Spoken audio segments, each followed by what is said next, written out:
So I have a question for you. This week, NBC announced it was going to reboot The Office, except this time, instead of a paper company, Dunder Mifflin, it's going to be based at a newspaper. So I want to know, in the reboot version of the Washington Post Office, who would play you? Wait, is that a joke? No, this is not a joke. This is a real thing. In the Dunder Mifflin universe, there's now going to be a newspaper. And Isaac, who will play you in that show? Wait, but implicitly they're saying that like newspapers are as moribund of an industry as paper. Correct. Hey, let's not read into this too much, okay? Come on, Isaac. Are we supposed to choose somebody who actually is in the show? Well, I can tell you who I thought. Okay, let's do that. Yeah. Yeah, for you. Oh no. Not for me. No. I secretly was wondering whether Rainn Wilson, Dwight Schrute, if that's Aaron's alter ego. I don't do that. How dare you do the Dwight Schrute thing?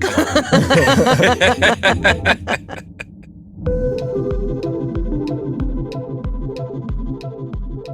Welcome to the campaign moment on this Friday, May 10th. I'm Elahe Izadi, co-host of Post Reports. And I'm Aaron Blake, senior politics reporter and author of the Campaign Moment newsletter. We're also joined this week by national politics reporter Isaac Arnsdorf. Happy Friday, Isaac. Hi, thanks for having me. So, Aaron, what was your big campaign moment for you this week? What was at the core of it for you? Well, this week we're going to be talking in more depth than we have in a couple weeks about several key developments in Donald Trump's criminal trials and how they're shaping the 2024 campaign. Yeah, we're definitely going to get to that and so much more, including Marjorie Taylor Greene's failed attempt to push out the Speaker of the House, Mike Johnson, and also more just about the campus protests and the domestic politics facing President Biden as he is talking about Gaza. So first, before we get to actually the Manhattan hush money case with Donald Trump, I actually want to talk about a different case, and this is the classified documents case, because there is some news there. The judge, Eileen Cannon, officially postponed this trial indefinitely. So Isaac, what do we know about why she made this decision? That case has been, we sort of knew already that the date on the calendar was not going to hold for that case because there are a bunch of motions that have to be dealt with before you could have a trial that she was really behind in dealing with. And she's had a few orders that were kind of head scratchers, and the statute at issue has all these trapdoors that can lead to a lot of appeals. So, basically we did not expect that this case was going to be on a fast road to going to trial before the election. But still, my understanding is just kind of taking it off the calendar and postponing it indefinitely is not really a thing that you usually see. And it kind of speaks to a sense among lawyers and legal experts of this judge not keeping up with the case. Yeah, there are questions about this judge in particular. She was appointed by Trump, and there were questions around some of the other hearings that she's held and that sort of thing. And so I guess related to the judge, what do we need to know about her relationship to this case? How relevant is it in the handling of it? Yeah, it's been a big deal so far. There's been a number of decisions that have effectively aided Trump in delaying this case, potentially past the election. As Isaac noted, there are reasons that cases get delayed. We're seeing other cases get delayed. But I think what's different about Judge Cannon and the way that she has handled this case is those head-scratching decisions. After the Mar-a-Lago search that found these documents, she appointed a special master to review the materials and said that the investigation couldn't move forward at that time. That was later reversed by the appeals court. The initial trial date, the prosecutors asked for December 2023. It wasn't set until 6 months later.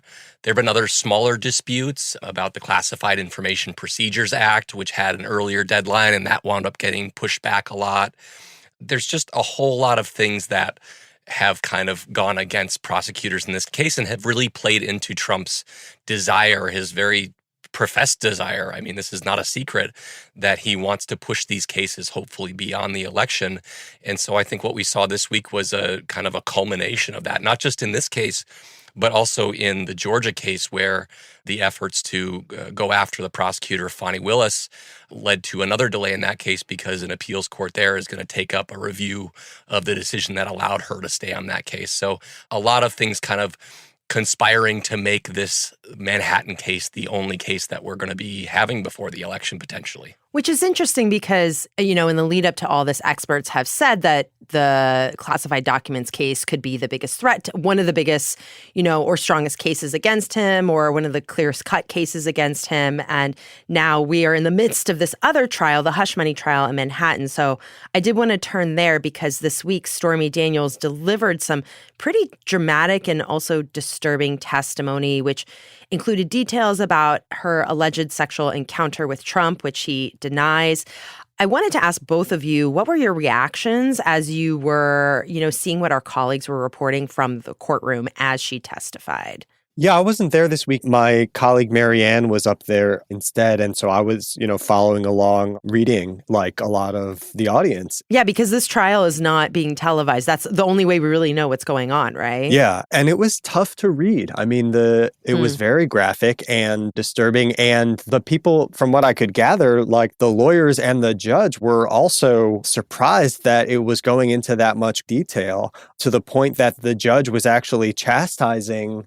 Well, he had told the prosecutors that the witness shouldn't be doing that. And then it happened anyway. And the judge said, I was trying to stop it to some extent, but it's really the defense's job. And why weren't they objecting more? They should have been objecting more. So kind of chewing out Trump's own lawyer in front of Trump.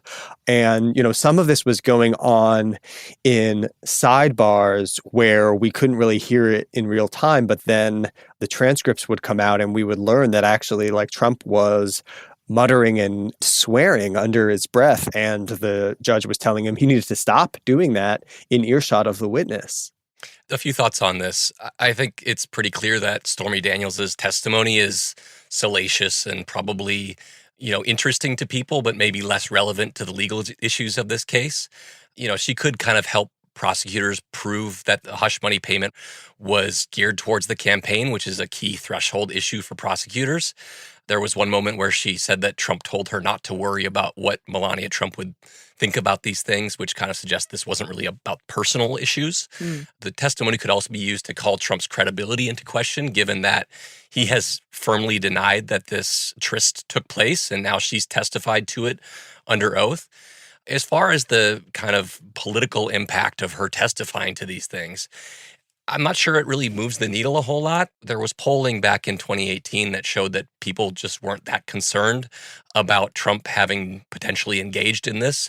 They believed it had happened by more than 40 points, but they also said 73% to 23% that this wasn't important to them, that the former then president, had potentially had this interaction with Stormy Daniels.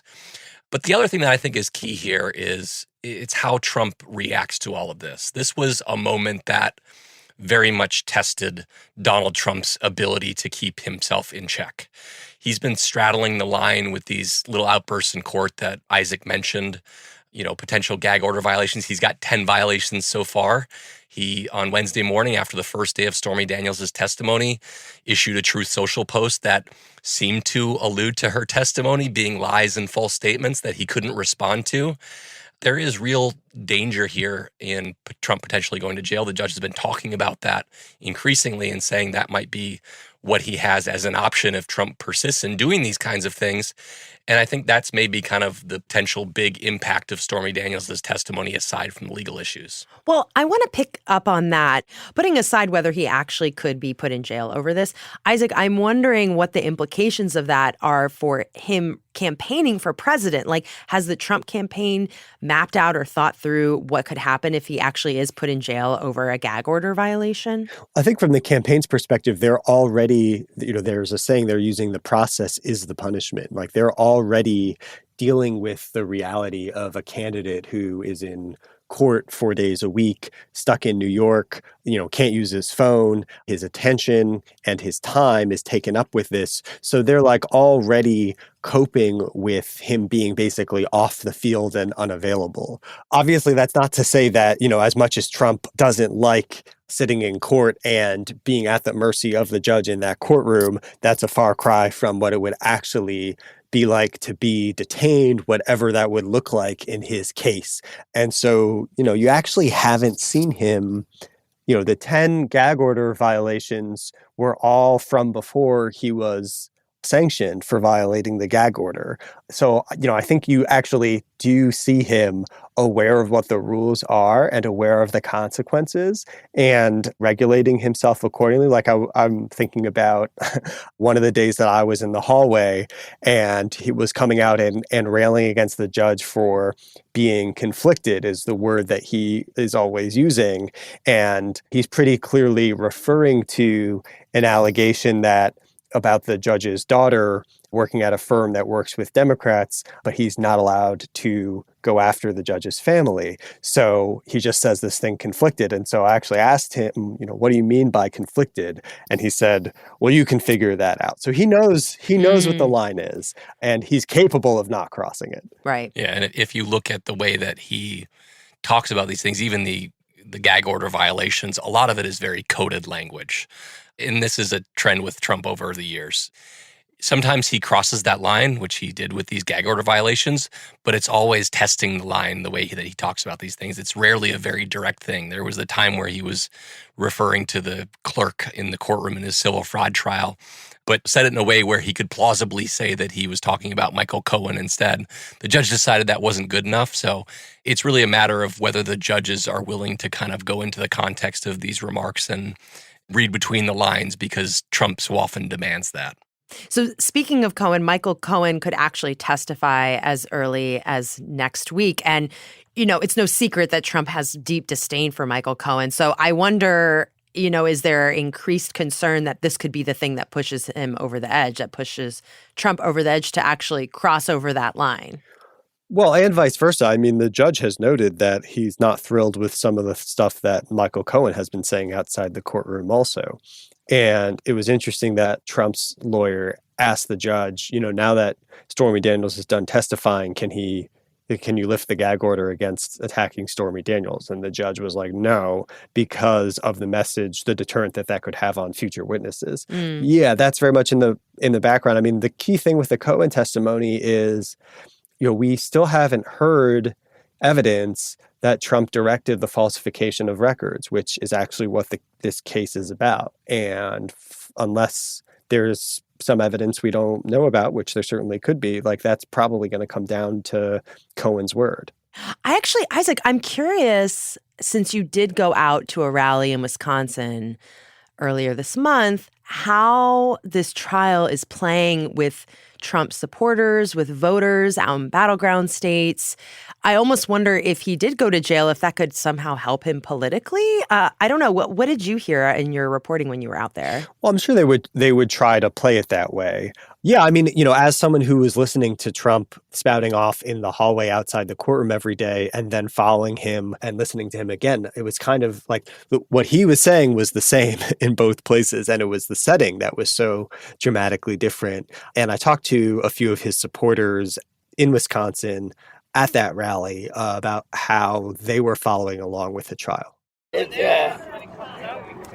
That's why I'm here, is because they don't let them campaign, and it's his only day off to campaign. So the less they see of him, the more they want him. They don't really have anything much against him. They're not saying what they have against him. So it's really just, I feel like it's almost like they're just trying to keep him from running. And real quick, those voters were Stephen Franzen and Sharon Hula. I think it's worth reflecting on the idea of Trump going to jail and kind of the political implications on that. There was definitely a sense during the Republican primaries that these indictments helped Trump.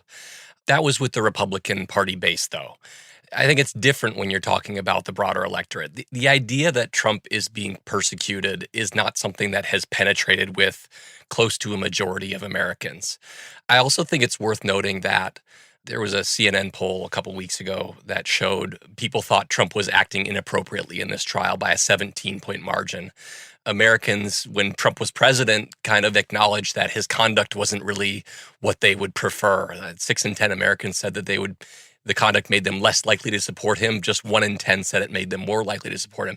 So the idea that his conduct is kind of beyond the pale in a lot of cases is really baked in with Donald Trump. And I think it's going to be harder for him to claim that if he ultimately is sanctioned with some time in jail, that he didn't kind of bring this on himself. I think that said, though, there are so many unintended consequences that come with that. A lot depends on whether people believe that what Trump did was bad enough to deserve that. We just can't know how that's going to play politically. But I'm also hesitant to underestimate the potential that the account of Stormy Daniels, the account of his conduct toward women is totally baked in. I mean, Aaron, like you said, people have heard it before. It is a part of people's perception, but it is one of those things that you do hear from voters, particularly women voters, that they really don't like about him. And, I was thinking about how the judge was chastising Trump's lawyer for going back over that on cross when she was questioning Stormy Daniels, trying to discredit her, but having the effect of just kind of replaying all of that for the jury again. And, there's a way in which that could be the effect on voters also, is just, bringing all of this back up is not what Trump wants to be talking about. All right, let's take a quick pause there. There is so much more to talk about, including Marjorie Taylor Greene and Biden on Israel. We'll be right back.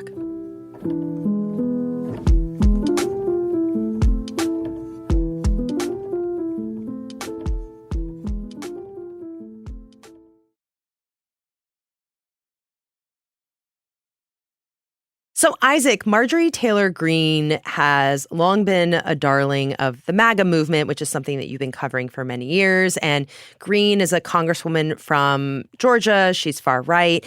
And this week, she led this attempt to basically kick Speaker Mike Johnson out from his job. She failed spectacularly. And in the process, it seemed like she was exposing some divisions and rifts within the Republican Party. I mean, when I was watching this happen, fellow Republicans were booing her. Declaring the office of Speaker of the House of Representatives to be vacant. Can you talk a little bit about what this episode tells us about the Republican Party right now? It sort of shows how there's some flux, and different politicians are trying to feel out the base or answer to different constituencies or testing out different approaches. I mean, if you look at MTG's trajectory, coming in as a consummate outsider, getting promptly kicked off her committees, then really making an alliance with Kevin McCarthy, who was the Republican leader at that time, and angering a lot of the base support for, what was perceived as selling out. And so now she's picked this fight with the new speaker, Mike Johnson, who is supposed to be further right than Kevin McCarthy, but not far enough right. So it's like, she's positioning herself, doing her own thing, and then Johnson's looking to Trump for support, and Trump is having Johnson's back, but also reiterating how much he loves MTG. So, it's like, it's hard to keep track of the feuds.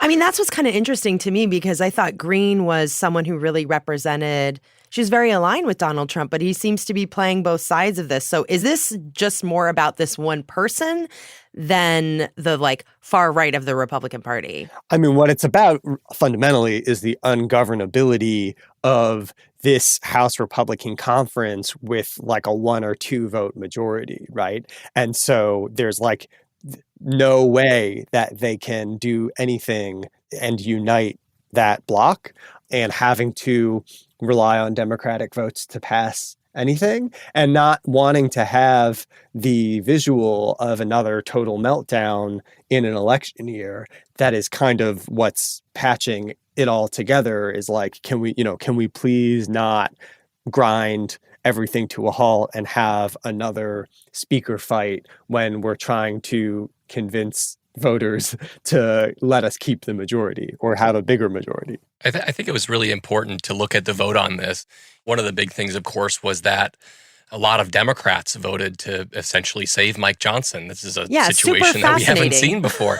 Yeah, So this was interesting. a signal that was sent by leadership that they were going to save Mike Johnson at least this once. So I think it was more than 160 Democrats voted to table this resolution, but also the only 11 Republicans who voted to proceed with this is a very small number. This wasn't the vote on actually ousting Mike Johnson. This was just the vote to basically have a vote, and they didn't even want to go there. And so I think it's a reflection of, as Isaac said, the Republican Party deciding that this is not what they want to be doing in an election year.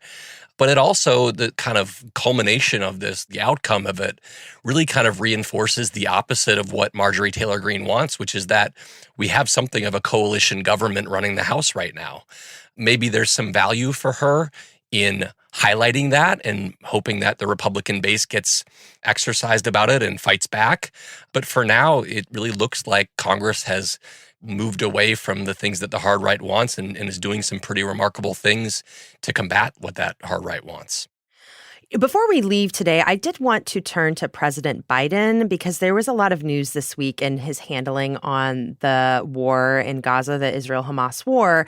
And earlier this week, he basically said that there's a red line on American involvement in this war, that if Israel proceeds with its long-planned ground invasion of the southern city of Rafah, bordering Egypt, which is an important border crossing, and Gaza, that the United States could stop shipments of some weapons to Israel. And so this came after several weeks of escalating protests on college campuses, increasing pressure, political pressure domestically on President Biden to do something to exercise some leverage on Israel. And so I have to ask, do we know, or how should we be thinking about this threat of no longer sending weapons to Israel, or some weapons? How should we be thinking about it from a political lens? Is this because of that pressure he's facing? I think that could certainly be playing a factor, but things have been really trending in this direction for a while. The potential Rafah invasion has really been talked about for months as a potential red line in U.S.-Israeli relations. I mean, I was doing some research on this yesterday, and I noticed a Financial Times piece from back in February, which raised the prospect of this potentially being kind of the moment in which the relationship between the allies was really going to be tested. And also, we've seen signs of the invasion ramping up. So some of this is about the potential immediacy of this happening. Some of it's about Biden having faced growing pressure from members of the Democratic Party to make these more explicit threats. That's something that he didn't want to do for a very long time. He's kind of tried to avoid, saying, if you do this, I will do this. He's been more kind of generally talking about what they should and shouldn't do. So, I don't know that the campus protests are the big factor. They've kind of faded as a little bit of a pressure point. There doesn't seem to be a huge amount of sympathy for them in the American public.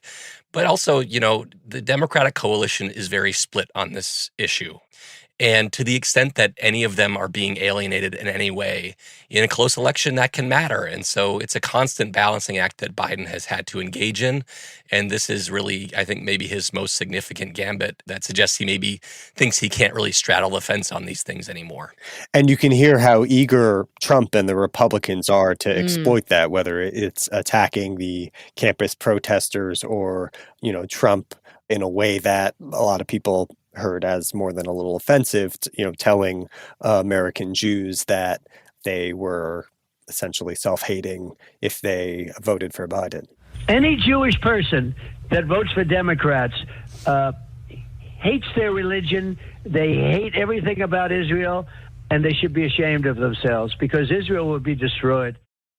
Isaac, actually, I am interested in learning a little bit more about how Trump and the Trump campaign is talking about this war, because obviously there is a lot of attention, deservedly so, on how this current administration is handling it and what it could tell us about if President Biden was elected again, how he would continue to handle it. What do we know about how Trump would handle this war? Well, Trump has been pretty evasive on how he's answered that question directly, kind of just falling back on, well, there wouldn't be any war if he were president. But it's complicated because his relationship with the Israeli Prime Minister Benjamin Netanyahu is pretty fraught. I mean, Netanyahu has been pretty clear he's not thrilled with Biden, but also Trump is very much not thrilled with Netanyahu, which goes back to two things. One is Netanyahu not supporting him on the assassination of the Iranian general when Trump was president in 2020, and then also Netanyahu congratulating Biden on winning the 2020 election, which obviously Trump doesn't accept. So there's some friction there. And then Trump is also trying to have it both ways on saying that he would absolutely have Israel's back and would support Israel in being even more militant, but then also telling some Israeli journalists and also saying publicly that Israel needs to basically wrap this up, that this has gone on too long. So he sort of has sent some mixed messages and is sort of benefiting politically from not actually being the one who has to make the decisions. I think in the Democratic primaries that are coming up, we have some good test cases of how the kind of Israel and Gaza situation is going to play. Jamal Bowman is a congressman in New York who's facing a primary on June 25th where pro-Israel forces are going after him. Cori Bush, a congresswoman from Missouri, is facing a primary on August 6th. A very similar situation. There's been some polling in these races that suggests that either of them could lose, which would, I think, send a pretty significant signal about how kind of viable the very pro-Palestinian messages are in the Democratic Party. But, I think more broadly speaking, this is it's a situation in which the Democratic coalition is very much split on this issue. And so any decisions that President Biden's making are risking turning off a part of that coalition. Issuing this pretty direct threat to Israel could turn off more pro-Israel Democrats.